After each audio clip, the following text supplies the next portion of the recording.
Hi guys, JT here, and today I'll be bringing you some information on the Humble Bundle 11-bit complete collection bundle of November 2022. To help you answer the question, should you buy it? If you want to know more about game bundles, then feel free to subscribe to my channel. I'm also a Humble partner now, so if you click on the link in the description below, you can choose to donate to yours truly when you buy the bundle. Anyway, let's get into this. And number 1, we have Frostpunk Game of the Year Edition. A city building survival game that puts you in the shoes of the ruler of the last city on Earth.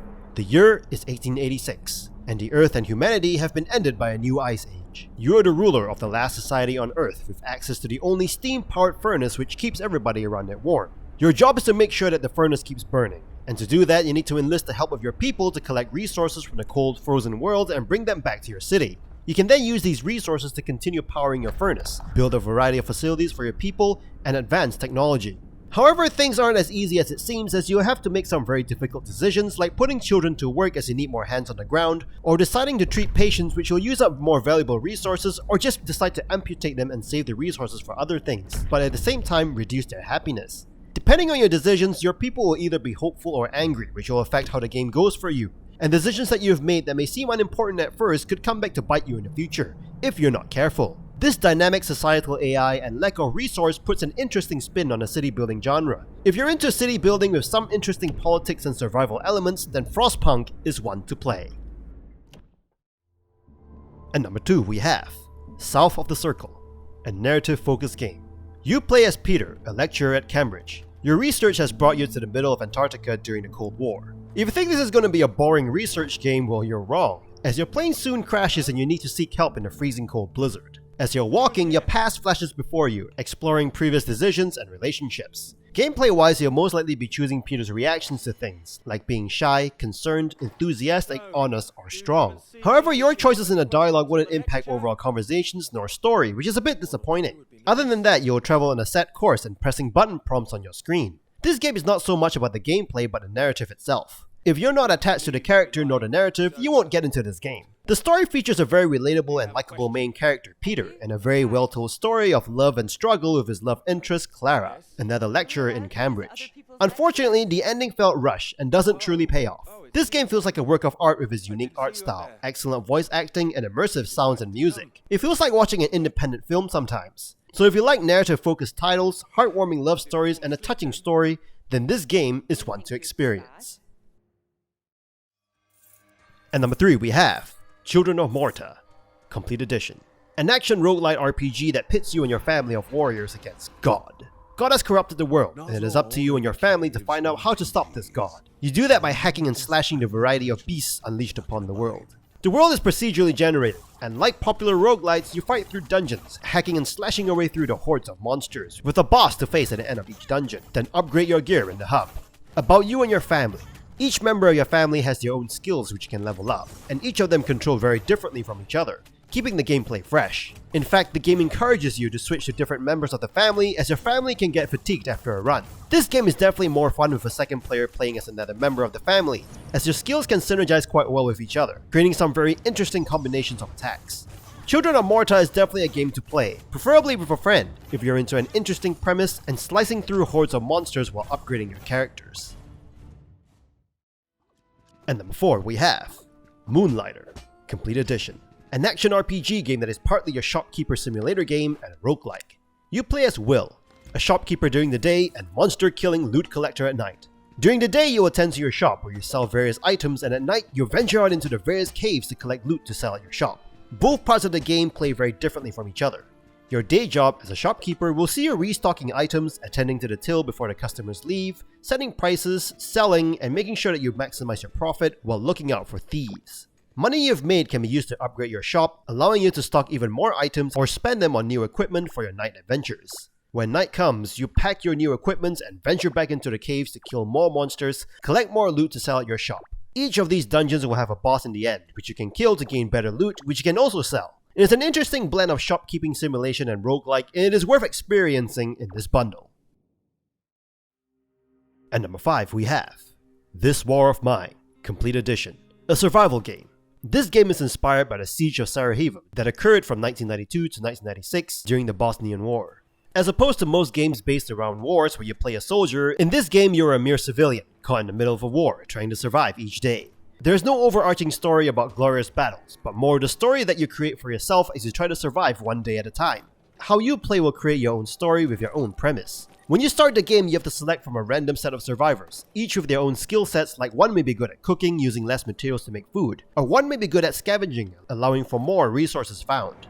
You can craft at your workshop to survive, like a bed, a cooker, among others. You can further upgrade your workshop to craft many more items and stations, like a vegetable garden or an alcohol distillery. When night comes, it's time to scavenge, and you have to choose who goes out for the night and who stays in the base to protect what's yours. During scavenging, your morality is tested. You can choose to either loot from an abandoned home or steal from occupied homes. Sometimes these lines are blurred when you're desperate for resources. You may hear a woman crying for help as she's being abused by a soldier. You have to choose to rescue her and risk your life and your community going hungry, or choose to ignore the situation and keep scavenging for your community. It's a tough decision to make. If your character dies, the negative effects will be felt throughout your community, from emotional devastation to the lack of resources. When wintertime comes, your resource management becomes even more important as your community starts losing the mental war. Will you build items for their physical well-being or for their mental well-being with your limited resources? This game really flashes out the harsh reality of war and features some very heavy subject matters. With this bundle, you also get the additional DLCs of having children in your community to look after, a story campaign featuring a civilian father and daughter trying to survive, and build your own adventure style mode. And number 6 we have Beat Cop, a retro style pixel art adventure set in New York, inspired by 80s cop shows. You play as Jack Kelly, a former detective who has been framed for a murder. Degraded and forgotten by your cop buddies, you have to find the truth behind the terrible mess that you're in. Amongst all that, you have your boss, your wife, and the local mafia to deal with. Now that you're just a beat cop, don't forget to write tickets, reprimand pedestrians, and so forth. You may think that the game will dive deeper into the story, but it doesn't. In fact, you can easily miss the NPC required to progress through the story quite easily, causing you to perform mundane cop tasks for the rest of the game, which is rather boring and repetitive. Your day-to-day work as a cop will see you walking up and down the same street in Brooklyn, issuing infringement tickets which you have a quota for, taking or refusing bribes, calling in tow trucks, calling or responding to backup requests, investigating petty crimes, and chasing down thieves. It is basically a simulation of being a regular day-to-day cop with no dramatic stories, unless you do precisely the right things on very specific days. It's odd that the story is optional, as the setup at the start of the game is actually very compelling. Thankfully, you can rewind time to specific days to talk to specific NPCs, but this resets your progress that you have made altogether. And players should be able to progress through the story of the game without a guide, but not in this game. There aren't any random elements either, so do expect repeated events on specific days. Overall, Beat Cop is a game that fails on its storytelling technique. It starts out strong only for it to come crashing down the minute you actually start playing the game. And number 7 we have Tower 57, a fast-paced 16-bit top-down shooter. In a dystopian, post-apocalyptic diesel punk world, civilizations live in mega towers. A group of extraordinary individuals, aka you, are sent to Tower 57 to investigate what has happened to it. You can either play through this game solo or in co-op, with co-op being the obviously more fun option. You can choose 3 out of 6 available characters to enter Tower 57. Your 3 chosen characters will act as your 3 lives, so if one character dies, you are down 1 life. Your task is to basically scale Tower 57, murdering everything in your path and breaking things with your guns. You start out with one basic gun that has low damage and fire rate, but it has infinite ammo. Then you have your primary weapon with a limited amount of ammo. Each character will have their own individual primary weapons, and these can be upgraded with new abilities or higher stats like the ability of piercing shots, higher damage, or more ammo capacity. Each character also has access to gadgets and ultimate abilities, with ultimate abilities basically dealing massive damage to everything on your screen. The gameplay is fun, and the graphic style complements it very well, and it is definitely more fun in co-op. The problem with this game though is the gold management. You can literally play a slot machine at the hub area to gain crazy amounts of money to upgrade all of your characters and weapons before you even start your first mission. The slot machine is easily predicted and abused to gain unlimited money. This game is also very short, and you may think that you're just finishing the first act only for the credits to roll on you. This game is fun if you just want to jump in and shoot monsters for a few hours. It definitely feels more like a casual game. And number 8 we have the Anomaly Game Collection, a set of tower defense action strategy games. I will touch upon the 2014 game, Anomaly Warzone Earth, but know that this bundle includes all 5 of the Anomaly games. In the very near future, Earth has been invaded by aliens. They have captured the world's major cities, building huge turrets that destroy everything in their path. It is up to you to lead an armored squad through some cities like Baghdad and Tokyo. planning the route and strategically choosing which units to deploy in order to crush the alien opposition. This game is basically a reverse tower defense game, where you're the one who is invading the alien territories, trying to reach your objective on the other side of the map as aliens shoot you down with their defensive towers. You can choose and customize your motorcade according to the mission on hand. You can even choose the route that you would like to take your motorcade on. Will you try to sneak by the enemy or go head on against the defensive towers? As a commander, you can walk around on foot and support your motorcade of death and destruction. You do this by repairing any vehicles that are falling or calling in airstrikes. You can even use smoke screens and decoys to temporarily confuse the alien towers. The campaign offers different types of missions, from time-based missions, escorts, to all-out assault missions. After finishing the campaign, you can dive into the survival mode. If you like strategy or tower defense games, this game collection is amazing, especially with the additional 4 games in this collection. And number 9 we have Spacecom, a strategy Starfleet command game in which deception, smart movement, and choices to battle decide victory or defeat.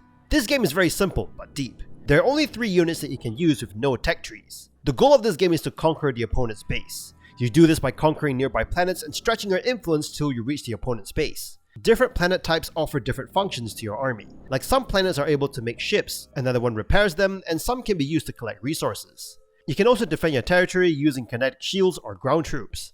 If you don't want anybody using and conquering a specific planet, you can destroy them like the Death Star in Star Wars, rendering them completely useless. Your ships move faster on your territories, and you can steal resources as you pass by other planets. Campaigns will last a few hours, and you can then jump into random skirmishes or even the multiplayer for some online dueling. Really, this game just feels like a mobile game, and you can give it a whirl, just don't expect too much from it. And that's all for this bundle. This bundle is great if you like some strategy and roguelike games. Really, you're getting about 13 games in this bundle, together with some great DLCs with complete editions of some games. Anyway, don't forget to like and subscribe, and I'll see you guys in the next video.